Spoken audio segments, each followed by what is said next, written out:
Salut tout le monde et bienvenue dans La Famille, le podcast immobilier. Le mois de juin 2023 vient de se terminer et la fin d'un mois marque l'analyse des statistiques immobilières.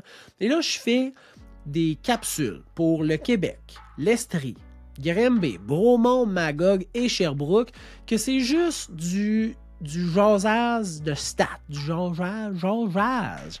Je fais juste dire les statistiques, je les analyse pas, je les interprète pas, je vous donne pas mon opinion, je vous parle pas de ma réalité, je fais juste dire les stats.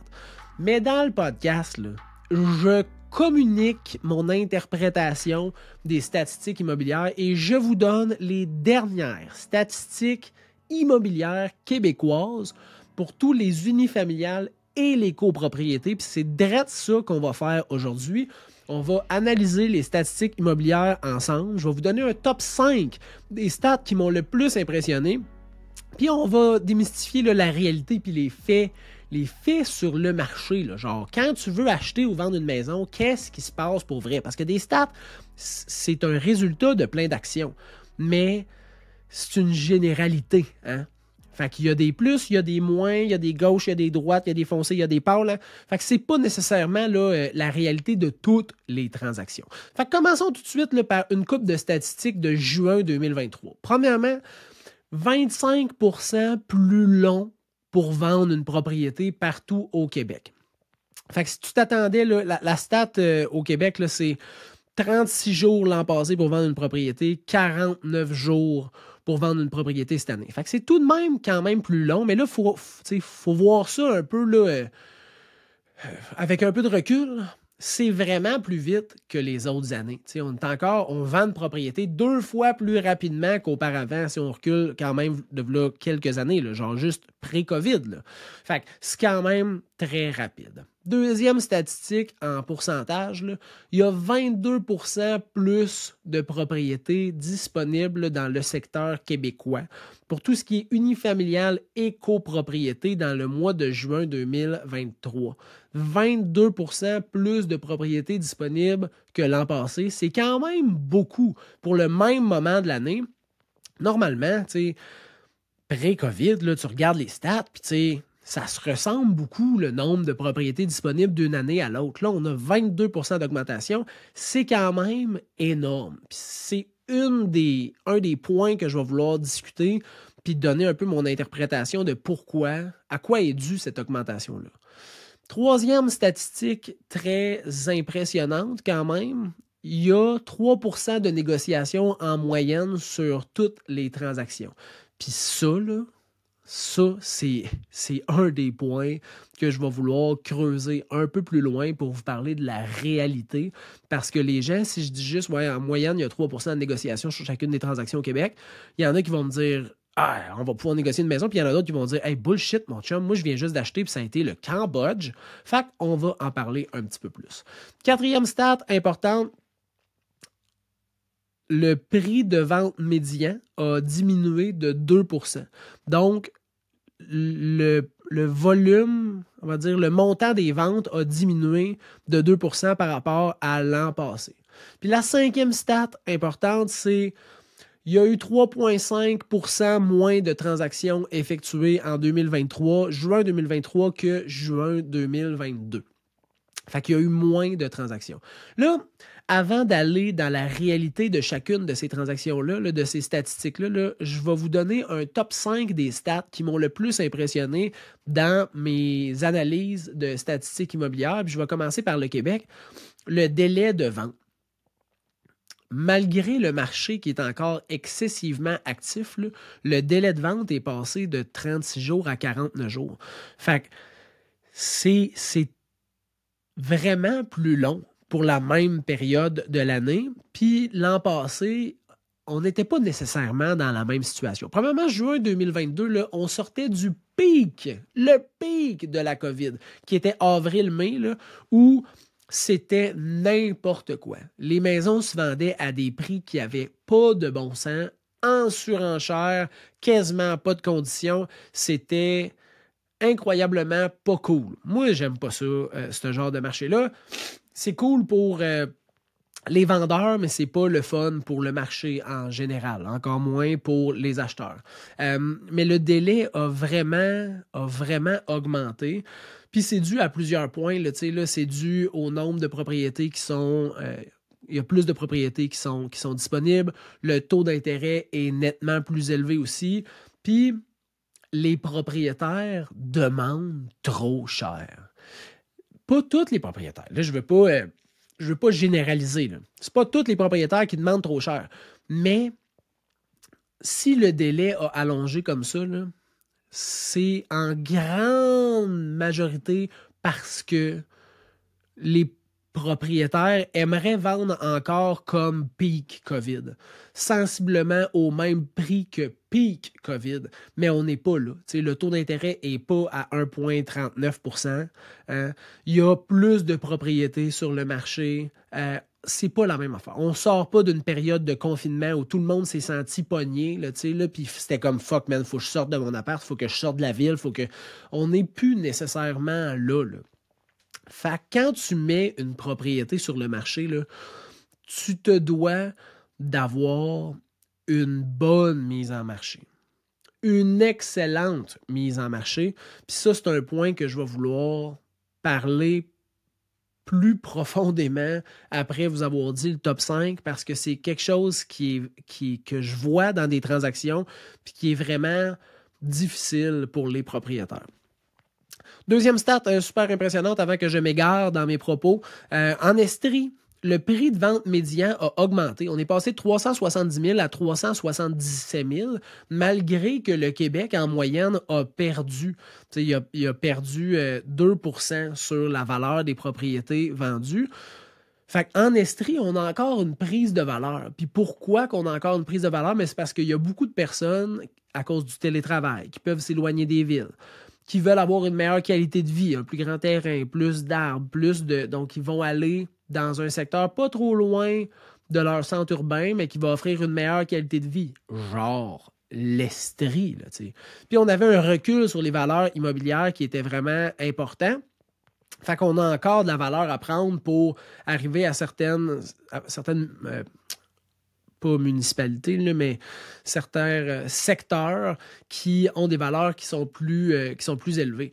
Fait que c'est le fun. L'Estrie, présentement, prend encore de la valeur, tandis qu'au Québec, on peut voir que les propriétés se sont vendues. Il y a eu un petit recul sur les prix de vente médians. Fait que ça, c'est vraiment quelque chose qui est intéressant, puis ça m'a surpris. En même temps, je le comprends très bien. C'est pas quelque chose qui sort de nulle part, puis je fais comme « what the fuck ». Mais c'est le fun à voir. C'est une statistique qui est impressionnante. À Granby, le nombre d'inscriptions en vigueur a quasiment doublé.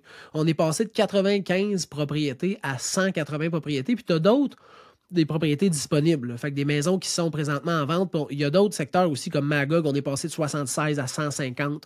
Bromont, on est passé de 77 à 168. Fait que il y a des secteurs comme ça où vraiment, là, c'est le double et plus que le double de propriétés disponibles que l'an passé. Fait que ça vient aussi influencer un peu les délais de vente qui sont un petit peu plus longs. Si tu as 2 fois plus, 3 fois plus d'inventaire puis de choix pour les acheteurs, ben il y a moins de sentiment d'urgence puis les gens ont moins besoin de se pitcher un petit peu n'importe où. T'sais. Un autre stat qui m'a impressionné, c'est Magog. Le délai de vente moyen à Magog est passé de 57 jours à 43 jours. Fait que le délai est plus rapide en juin 2023 à Magog qu'il l'était l'an passé. Puis dans toutes les autres municipalités que j'ai pu analyser, fait que, exemple, Sherbrooke, c'est plus long. Bromont, c'est plus long. Granby, c'est plus long. L'Estrie, en général, c'est plus long. Le Québec, c'est plus long. Mais Magog, ça a été plus court. Fait que ça veut dire que les ventes qui se sont faites à Magog ont été bien gérées avec une bonne stratégie. Ça a permis aux propriétaires de réaliser leur projet rapidement. Puis ça, c'est vraiment le fun parce que ça veut dire que les professionnels qui les ont aidés leur ont donné des vraiment bons conseils. Et ça, c'est vraiment cool à entendre. Et à Sherbrooke, dernière statistique impressionnante, le prix de vente versus le prix affiché sur Centris, on est à 100%. Fait que Magog, on n'est pas à 100%, Bromont non plus, le Québec non plus, l'Estrie non plus, Grimby non plus, mais à Sherbrooke, les propriétés se sont vendues en moyenne au prix affiché. Ça, ce que ça veut dire, c'est que les propriétés étaient somme toute bien affichées au départ. Et ça, là, c'est la suite du point que je vous disais tantôt que les propriétaires veulent trop pour leur maison parce qu'on n'est plus en pic COVID. Là. Fait que tu peux pas demander n'importe quel prix comme tu demandais l'an passé au mois d'avril, mai puis début juin. Là. Ça n'a pas rapport. Le marché, présentement, il est tranchant. Là. Je disais normalisation dans les derniers mois. Le marché, il est tranchant. Fait que si ta maison, ultimement, elle vaut 525, là, puis que tu te dis, ben, on va essayer de mettre 550, puis on baissera si jamais on n'a pas de visite, mauvaise stratégie. À 550, tu n'auras pas de visite. Hein? Ta maison, elle va durer sur le marché. Là, tu vas la baisser à 525, mais ça fait déjà un bout qui est sur le marché. Fait que tu n'as plus d'effet de momentum. Là. C'est pas comme, oh shit, une nouveauté est vraiment chère, puis on va se dépêcher. C'est genre, ouais, mais ça fait 2 semaines, 3 semaines que je la vois sur le marché. Fait que, tu sais, il n'y a pas de presse tant que ça. On va peut-être même attendre voir si elle va encore baisser. Fait que cette stratégie-là d'aller chercher le plus élevé, là, c'est pas nécessairement quelque chose qui est suggéré, tout dépendant de ta tolérance au risque. Fait qu'au risque de vendre lentement ou si tu fais l'inverse, puis tu me fais une mise en marché qui est très agressive. Ta maison, elle vaut 525, mais tu dis, moi, j'aimerais ça essayer d'avoir le plus de visites possible, je vais la mettre à 500 ou à 475. Ça se peut que tu te ramasses avec juste un offre à 500 000 ou à 475. Ça se peut que tu aies beaucoup de visites, mais juste un offre. Ça se peut que tu n'aies pas beaucoup de visites, puis juste un offre. Puis là, à ce moment-là, si tu mets ta propriété à 500 000 puis tu as une offre à 500 000, c'est un peu chiant de la refuser, là, tu sais, là. Fait que c'est très important d'avoir une bonne stratégie de mise en marché parce que le marché, présentement, il est tranchant. Puis ça, là, une bonne mise en marché, c'est un sweet équilibre entre ton besoin de vendre, ton besoin en conditions de vente, puis ta tolérance, puis ta capacité à prendre un risque financier sur la vente de ta propriété. Fait que si tu es capable de te permettre, tu dis, ben, tu sais, moi, que je vende à 500 ou que je vende à 525, dans les deux cas, je vais être bien content. Mais si on est capable de vendre le plus rapidement possible, aux meilleures conditions possibles, puis si on se ramasse en surenchère à 525, tant mieux. Ben là, c'est une maudite bonne affaire que tu essaies d'avoir une mise en marché qui va être plus wow, plus pétillante, qui va attirer plus de visiteurs, avoir une bonne stratégie. Mais si tu dis, non, on va la lister à 525, mais moi, je ne peux pas accepter en bas de 525, d'essayer de la mettre à 500, c'est quand même assez dangereux. Pas dans tous les secteurs, pas dans tous les marchés, mais ça apporte quand même, son lot de stress, mais deuxièmement, son lot de risques aussi. Une autre réalité, mettons, versus fait actuel, là, les valeurs des propriétés là, sont plus ou moins stables. Il y a des secteurs qui ont encore pris une bonne valorisation par rapport à l'an passé.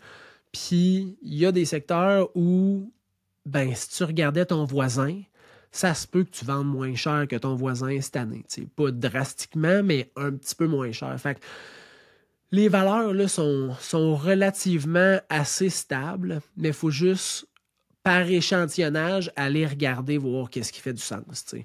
Fait que si les propriétés se sont toutes vendues en 4 jours avec 75 000 de plus, ça se peut que le marché soit un petit peu moins pétillant puis que tu ne réussisses pas le même coup de circuit que l'an passé. T'sais. Fait que ça, là, c'est super important que tu regardes les comparables avec le professionnel qui va t'aider dans ton projet, que ce soit ton projet d'achat ou ton projet de vente, pour vraiment bien comprendre le secteur parce que le marché, il est plus aussi explosif. T'sais. On le voit dans les statistiques, sauf que il est encore très explosif sur certains produits. Fait que si, exemple, je me base sur mon expérience, pas loin de chez nous, il y a des propriétés où il y a eu 22 offres, 12 offres, 9 offres dans la première semaine de mise en marché, puis que ça l'a sorti à 25 000, 50 000, 60 000 de plus que le prix vendu. T'sais. Fait que quand on regarde une statistique comme celle du Québec, puis qui est 101% l'an passé en moyenne de vente versus le prix affiché, versus 97 cette année, on se dit, ouais, mais fait que les maisons peuvent se négocier. Ouais, certaines maisons peuvent se négocier, genre les maisons trop chères, mais les maisons qui ont une bonne stratégie de mise en marché, là, peuvent pas se négocier. Malheureusement ou heureusement, tout dépendant de quel bord que t'es, là, mais ils vont se vendre en surenchère, ils vont se vendre encore avec des conditions qui sont inexistantes, absentes ou vraiment minimes, puis totalement en faveur du vendeur, avec le moins de concessions faites par le vendeur possible, mais toutes les concessions faites par l'acheteur, ça existe encore. Il y a encore un marché vraiment chaud dans certains produits immobiliers. Fait que dans des secteurs fortement demandés, dans un type de propriété accessible, bien présenté, avec un prix qui est très stratégique, ben, tu vas encore voir des explosions de transactions que tu vas comme faire. Voyons, je pensais que c'était fini ça. Non, c'est pas fini. Mais si tu cherches une maison à l'autre bout du monde où il y a peu de demandes, ben oui, là, présentement, le marché est revenu un petit peu plus normal. Fait que bref, je voulais juste revoir un peu certains pourcentages qui étaient, on va dire, certaines statistiques en pourcentage qui étaient intéressantes au niveau du Québec. Vous parlez des 5 stats qui m'avaient le plus impressionné dans mon analyse, puis vous donner un peu, tu sais, l'heure juste sur le marché parce que je l'ai dit, c'est ça. Il est en normalisation, il est très tranchant, mais il y a encore, tu sais, des transactions qui spike puis qui sont vraiment hors normes. Fait qu'il faut pas se lancer juste avec « ouais, mais en moyenne, là, on peut négocier, fait qu'on va négocier ». Prenez chaque transaction, chaque visite, chaque dépôt d'offre d'achat individuellement, puis analysez qu'est-ce qui se passe pour cette maison-là. Puis si vous avez besoin de conseils, là, vous pouvez toujours m'écrire au info@serviceimmobilier.ca. Ça va me faire plaisir de vous donner un coup de main dans votre projet parce que c'est un si beau projet, l'achat ou la vente d'une propriété. Puis mon objectif, là, c'est de vous donner tous les outils nécessaires pour la réalisation du plein potentiel de votre projet. C'est ma mission. C'est pour ça que je fais ces vidéos-là, puis les capsules que je fais sur YouTube, puis les podcasts que je fais, c'est pour vous donner le plus d'outils possible pour réussir votre projet. Je vous souhaite une très bonne fin de journée et on se revoit au prochain épisode, au prochain podcast, à la prochaine analyse immobilière, peu importe, mais on se revoit bientôt. Bye bye!